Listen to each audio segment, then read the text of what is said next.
Il y a 50 ans, le professeur Meadows et son équipe du MIT publiaient un rapport intitulé « Les limites de la croissance ».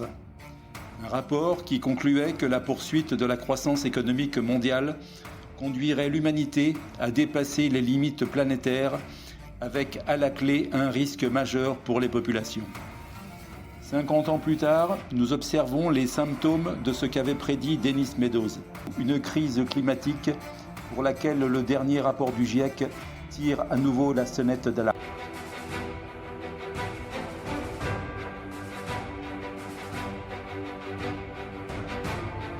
La Terre est entourée par une sorte de gros bouclier composé de différents gaz qu'on appelle l'atmosphère.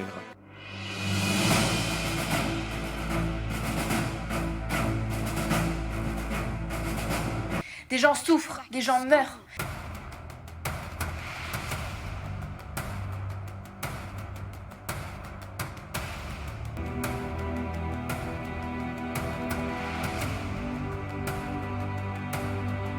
« 2022 a été une année record de surface brûlée et d'émissions de carbone en Europe. Ces incendies ont émis 9 mégatonnes de CO2 depuis que les satellites mesurent ces dégagements de CO2. Un passage du rapport Meadows, chaque jour pendant lequel se poursuit la croissance exponentielle, rapproche notre écosystème mondial des limites ultimes de sa croissance. Instaurer une taxe carbone revient en fait à permettre à ceux qui peuvent payer de continuer à émettre à volonté.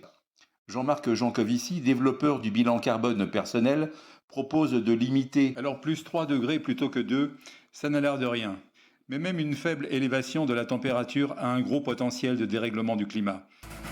Mea culpa aux jeunes générations. Quand un média vous explique qu'il faut sauver la planète tout en faisant la promotion du Black Friday, alors posez-vous des questions. Vous aurez à vivre avec un climat en perpétuel changement. Soyez les artisans du renouveau.